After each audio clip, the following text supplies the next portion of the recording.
Salut à toi, j'espère que tu vas bien, j'espère que tu es au top de ta forme. Et aujourd'hui sur Attitude Séduction, on va parler lourd, on va parler charisme, on va parler attitude, comment marquer les esprits. Vous allez toujours avoir un moment de votre vie où vous allez être face à une peur et vous allez avoir un choix. Est-ce que j'agis ou est-ce que je n'agis pas? Les efforts paient toujours, le travail paie toujours.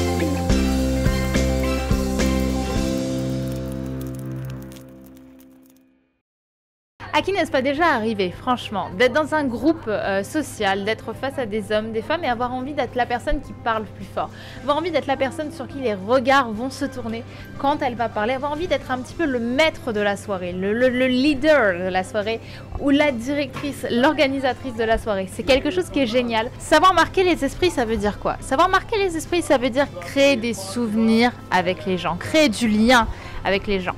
Récemment, je questionnais un de mes mentors en business qui s'appelle Enzo Honoré, qui lui a réussi, est parti de rien dans le business pour arriver vraiment à un stade où aujourd'hui, il peut lui arriver de gagner extrêmement bien sa vie. Et je lui demandais comment il avait fait pour partir de rien et en arriver là à un réseau de plusieurs centaines de personnes. Et ce qu'il m'a raconté, c'est tout simplement qu'il s'intéressait aux gens qu'il croisait, qu'il voulait savoir qui ils étaient derrière leur prénom, qui ils étaient derrière tout simplement le masque social qu'on porte tous en société. S'intéresser aux gens. Et là, j'ai compris qu'il y avait une clé et c'est pour ça que j'ai envie de te la partager aujourd'hui. Savoir marquer les esprits, c'est pas forcément savoir parler plus fort, c'est pas forcément savoir avoir le meilleur humour. Savoir marquer les gens, c'est tout simplement partager avec eux. En fait, le but, c'est d'avoir des espèces de petits dates avec les gens en soirée. Parce que crois-moi, si tu essaies de parler à tout le monde, tu parleras quasiment à personne. Tandis que si tu t'intéresses à chaque personne individuellement, tu cherches à savoir, au-delà de ce qu'il fait dans la vie, par exemple, pourquoi il le fait.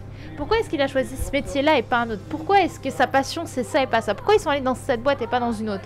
Créer un lien émotionnel avec quelqu'un fera que cette personne se souviendra de toi. Parce qu'en soirée, la plupart des gens restent hyper superficiels avec tout simplement les gens qu'ils rencontrent parce que c'est pas le moment. Mais savoir marquer les esprits, c'est autant savoir parler en soirée justement dans des sujets hyper profonds avec des gens avec qui tout simplement il aurait pu rien se passer mais avec qui il va peut-être tout se passer, que de parler avec le Uber qui te ramène pour te lui demander tout simplement pourquoi il fait ce métier et qu'est-ce qui le passionne dans ce métier. Et je te jure que tu auras des surprises. Parce que demander aux gens pourquoi, ça a énormément de valeur. Deuxièmement, et ça va peut-être t'étonner, savoir marquer les esprits, c'est aussi savoir appeler les gens par leur prénom. Je ne sais pas si tu as lu le livre de Dale Carnegie qui s'appelle Comment se faire des amis, mais si c'est pas le cas, je te conseille vraiment de le lire.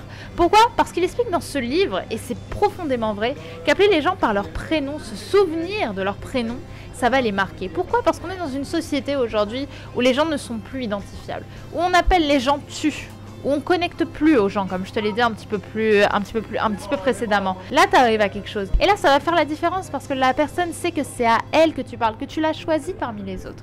Imagine, arriver à une soirée et que la personne t'appelle, pas constamment, mais souvent par ton prénom lorsqu'elle te parle. Tu verras que cette personne t'estime, tu vas sentir qu'elle t'estime.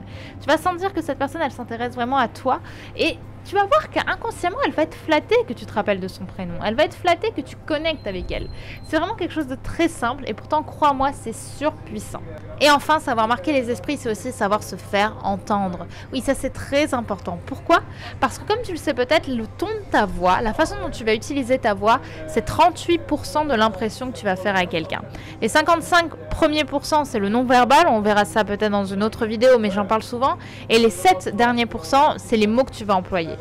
38% pour la voix, c'est énorme. Et ça va passer par quoi? Ça va déjà passer par une bonne articulation. Le volume de ta voix, c'est hyper important. Pourquoi? Parce que inconsciemment, si tu parles doucement, les gens vont penser que tu n'as pas envie de te faire entendre et que c'est donc un manque de confiance en toi.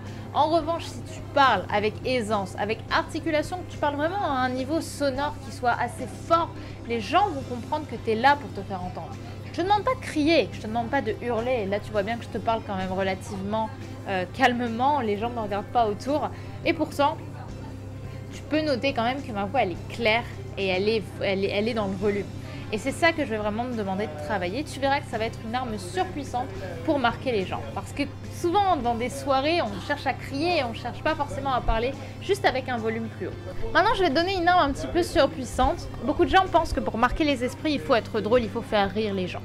Alors certains, pour faire rire les gens, vont essayer de raconter des blagues, vont essayer tout simplement de plaire en ayant un humour et en riant faussement derrière. Le vrai secret, si tu veux avoir de l'humour, si tu veux faire rire les gens, c'est avant tout de t'amuser toi. Et si tu veux marquer les esprits, notamment grâce à l'humour, c'est ça qui va être important. La première personne que tu dois amuser, c'est toi. Tu ne dois pas chercher à amuser les autres ou à être amusant. C'est en t'amusant toi, tout simplement de ton humour, de la situation, bref, des choses qui te font rire toi, que là, tu feras rire les autres malgré toi. T'as jamais remarqué que les humoristes, les meilleures vannes qu'ils font, et d'ailleurs toutes les vannes qu'ils font, que ce soit Gad Elmaleh, Florence Foresti, Jamel, etc., Chevalier Las Palais, ou même des plus récents comme Norman, etc., le secret de leurs blagues, ce qui nous fait rire, en réalité, ça ne les fait jamais rire. L'erreur d'un humoriste, c'est de rire de ses propres blagues, d'essayer de faire pour essayer de faire monter le truc. Mais quand ils ne cherchent pas à te faire rire, puisqu'ils ont une attitude qui n'est pas une attitude amusante, une attitude humoristique, eh bien c'est à ces moments-là que toi, tu vas te marrer. Tout simplement parce qu'ils ne sont pas dans une attitude de mendicité, en train de mendier le rire de l'autre. Donc si tu veux marquer les esprits, si tu veux marquer tout simplement les gens de ta personne, il va falloir au niveau de ton humour que la seule personne que tu as envie d'amuser, ce soit toi, que tu as envie de faire des vannes qui vont te faire rire toi et que tu ne sois pas en train de chercher le rire de l'autre à essayer de raconter des blagues. Donc si tu veux marquer l'esprit par ton humour, par le rire, par la joie, c'est d'abord toi tu dois rendre joyeux et c'est par le fait que toi tu te feras rire que tu arriveras à faire rire les autres. Combien de fois est-ce que ton rire a été communicatif tout simplement parce que tu cherchais pas à faire rire l'autre, tu riais pour toi et c'est en te voyant rire de tes propres blagues, en te voyant t'amuser que tu as communiqué inconsciemment là-dessus et que les gens ont ri avec toi. Je te dis à très vite sur Attitude Séduction, bye bye.